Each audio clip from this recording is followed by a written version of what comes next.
Bro, bunyi ni ada frekuensi tau. Frekuensi. Apa tu? Benda tu kena bayar ke macam Netflix? Sabar. Ni bukan subscription.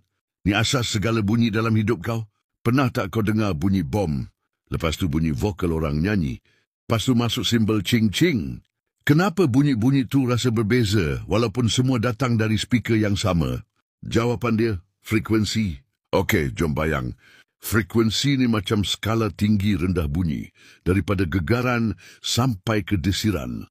Ada beberapa kawasan penting dalam dunia frekuensi. Jom dengar musik ini. Sub-bass. Bunyi dia tak dengar, tapi kau rasa dalam dada. Contoh, doom-doom dalam panggung. Rasa macam nak gugur jantung.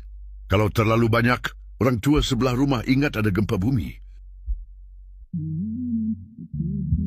Low bass. Bunyi ni lebih ketara. Kick drum, bass line, bunyi berat macam boom-boom.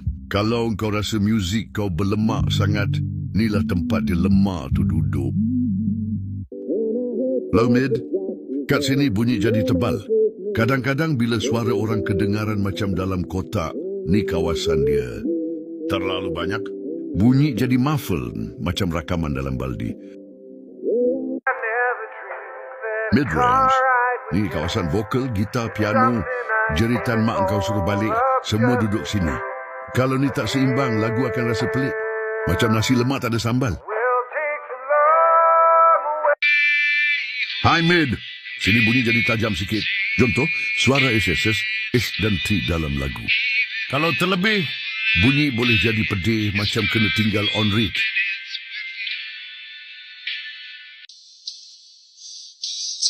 Presence. Ni tempat yang bagi bunyi itu menonjol, rasa depan sikit.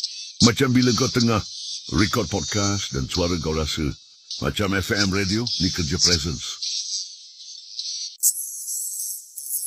Brilliance. Ini tempat kilauan bunyi duduk. Hi-hat sparkle air dalam audio. Kalau kurang, lagu rasa macam tak gosok gigi. Kalau lebih, tajam sampai boleh potong timun. Mainkan satu bunyi gitar. Kau dengar satu nada je kan? Sebenarnya, dalam satu bunyi itu ada puluh-puluh frekuensi bercampur. Macam roti canai banjir campur dal, kari, sambal, kuah daging. Semua serentak masuk mulut. Tapi kau rasa dia sebagai satu rasa sedap. Tugas kita ialah untuk EQ, susun dan kawal macam soundman berpengalaman. Kalau tak, bunyi jadi macam lauk campur yang semua kuah tu campur terus. Sedap juga, tapi rasa apa pun tak jelas. Nak tahu cara EQ ikut frekuensi ini satu-satu?